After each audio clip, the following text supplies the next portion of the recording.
Today we are going to do something fun. I have this terracotta crock that I picked up at Goodwill for $1.99, and it says wine cooler on it, and I don't really care for that. And I think that we can do something cool with that using the Iron Orchid Designs mold. Is that Persephone? And the Iron Orchid Design Air Clay and some Debi's Design Diary paint and waxes. So let's go ahead and get set up. My paintbrushes are nothing special, just, you know, Walmart deal paintbrushes. So we're gonna get up because sometimes the air dry clay makes quite a mess, and plus we're gonna paint. So we're just gonna cover our area to keep the table safe and protected, and then we'll get started. Okay, this is a really deep mold. This is so cool. First time I've used it, obviously, because it was still in the package. But when you're using air dried clay, this is just Walmart brand cornstarch, you want to dust the mold really well so that your clay does not get stuck in there. So we're gonna kind of smear that around. See if we can't get that all in there. So our clay, get it all in those little details.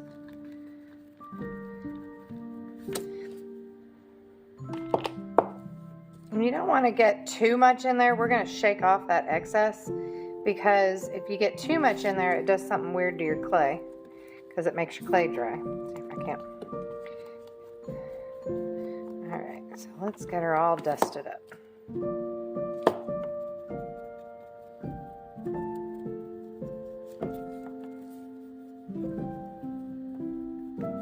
So we are going to use a new package of the IOD Air Dry Clay. You can use other kinds of clay. I just really like this one.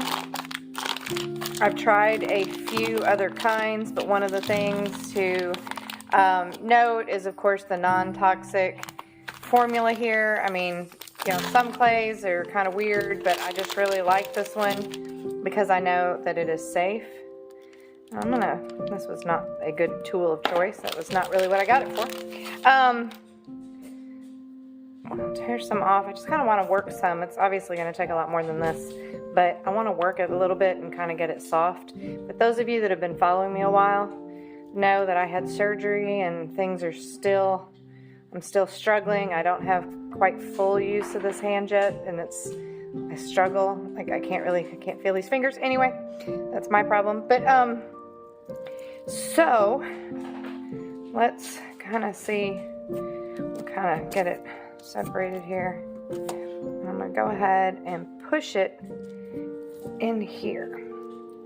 And I want to make sure that I don't get it I don't want it to be too concave down in there, because if it's too much like this, then it's not going to go on my surface. But I'm trying to work the clay so I can get that down in there.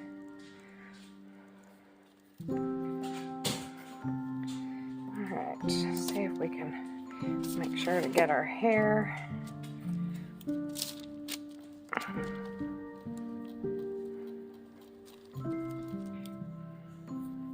Makes me nervous where I'm piecing it together. We'll see how I do here. Because of course, I don't want it to be pieced together where then it tries to break. Sorry, dog just bumped the tripod. We'll get a piece right there. Trying to work a little bit back in here and try to get it where this is what I actually brought this for, because I thought maybe it would help me to get it flat. A rolling pin might have also been a good idea.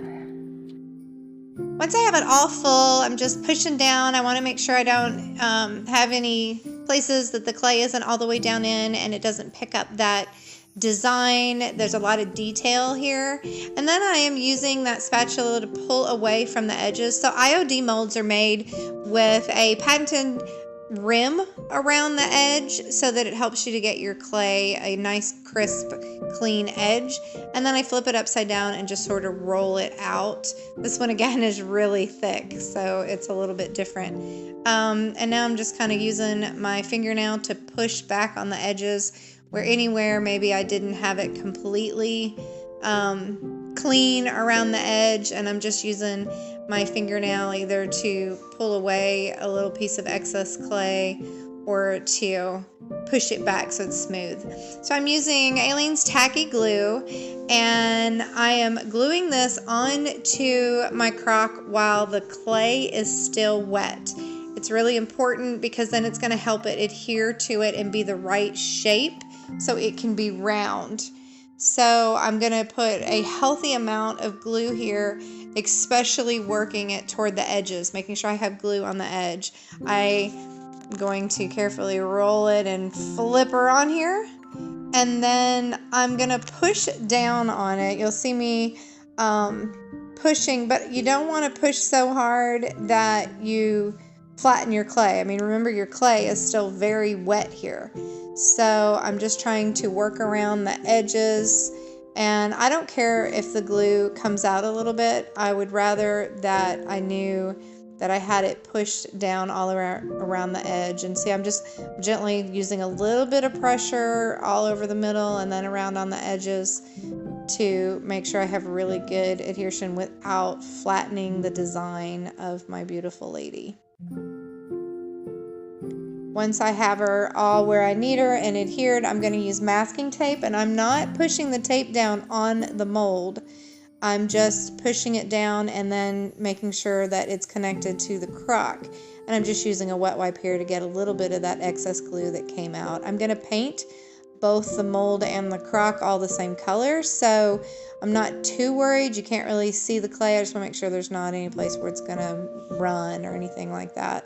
But again, just be careful when you use your tape that you don't press down on the mold where you flatten your design.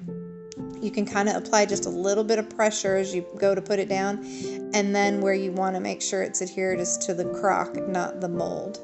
And that's just to make sure it doesn't slide. You don't want it to slide around.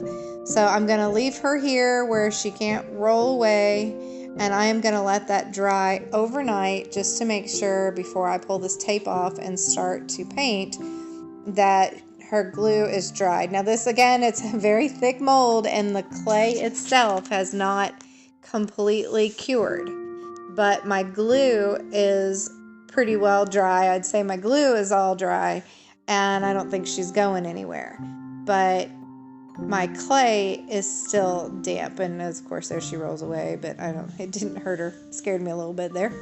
So this is air dry clay, and it will crack as it dries, and I love how it gives it that authentic kind of sculptured look the way clay does. But if you don't like that, you can always, get your finger wet, get a paintbrush wet. You can kind of smooth it out. If the crack is really big, you can even add another piece of clay in there to kind of fill the gap.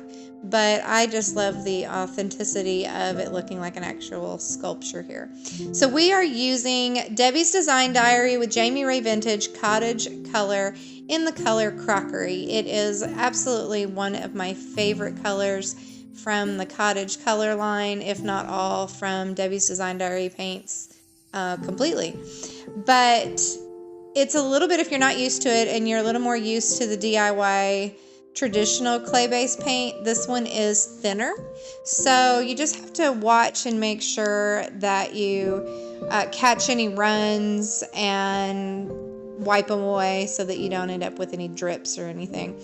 So I am taking my paintbrush and getting down in that edge all the way, kind of filling in any gaps that might be there where the clay pulled away from the crock any, and then I am very gently, because it is still not fully cured, it's still a little bit damp here.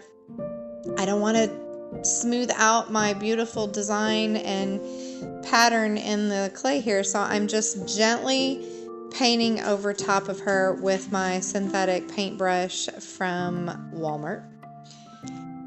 And I'm going to go ahead, when I'm painting on the crock, I'm going to make sure that I'm going all in the same direction around, kind of the way it might look if it were actually a handmade piece, maybe thrown on a wheel or something like that. Just making sure that all of my brush strokes go in the same way. The Cottage Color all-in-one paint does have a self-leveler.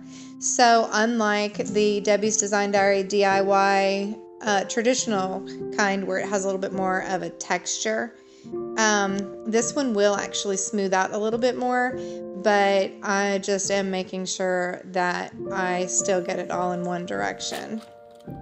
Using a little bit of a smaller brush, I'm just kind of going around the edge there. I don't want to go all the way inside, so it has a little bit of a lip, like a line in the middle of that edge there. So I'm just using that little paintbrush to kind of make sure that it has a little bit straighter edge. After that first coat sat for several hours and dried, this is what it looks like. So you can see it still had amazing coverage, but there's just a little bit of where that terracotta is coming through. So I'm going to go ahead and do a second coat everywhere. So I'm just trying to make sure I get up against where she is hooked again, just making sure to have any gap, but not have any, I don't want any pooling of the paint. I just want to make sure that I get it good in there so it looks like it's kind of all one piece. And again, just keeping my brush strokes all going in the same direction. You can really see how great a coverage that second coat is giving. If you're a little more used to Debi's Design Diary DIY paints in the traditional clay base, then this one has a little bit more of a sheen to it because of that that sealant in it. It has that, I don't know, all the words just left me. Welcome to my world. Anyway, you get what I'm trying to say. But you can always use the different waxes to kind of tone that down if it's a little bit too shiny for you. But just having that top coat in there is amazing. And so you can see after it completely dried overnight, it has even more cracks in there. If you don't want that kind of look, you can also use resin in those molds, and that will give you that same look, but without the cracks.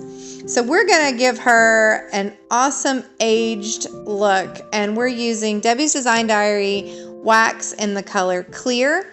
Because the Cottage colors have a top coat, you do not have to use a wax. You do not have to seal it with anything. It's already done. The reason I'm using wax is because we are also going to use the DIY Decrepit dust in the color Dark. So I'm really excited about that, but I need something for it to stick to. So if you are using a paint that has a sealer in it, you're going to have to add something else in there for that Decrepit dust to stick to. So I'm just taking, an old junk brush here. And if you've been following me for a while, you heard me say I bought like 1,000 of these at a yard sale one time. So they're just kind of disposable for me. I'll use them for a little while until they get too hard and nasty, and then I throw them away instead of wash them. And I'm sticking that wax down in all those little grooves, because then we're going to take this, and it is literally just the pigment. It's a powder. I'm putting a soft dirt in there. And I'm sorry, I realized that the camera was back a little too far, but I put my dry, and this is a completely dry paintbrush, I put it down in the jar, and then I just kind of put it in this lid so that I don't keep dipping down into the jar. I don't want to get the wax down in there. And then I am going to just force it in all those little cracks where I've put that wax and all that detail, because it is going to bring out her beautiful, incredible detail. And I'm going to do the whole entire face that way. And I kind of feel bad shoving it down in her little eyes. But just watch the magic.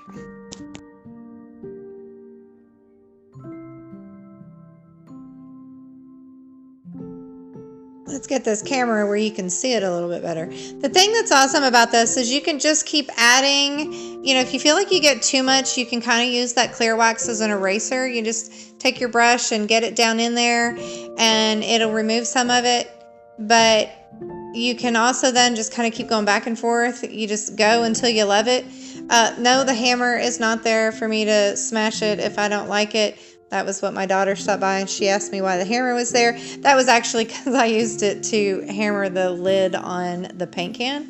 But anyway, I'm just going to go, and I don't really add that much extra decrepit dust to the body of the canister there, but because there's so much on my towel that I'm just using to wipe away the excess, that it helps to smear it around everywhere and get it over the whole crock so that it's all even. So I do go ahead, there's a little bit of a lip around the bottom, and of course that one around the top, and I add it in there, and I just keep going until I love it.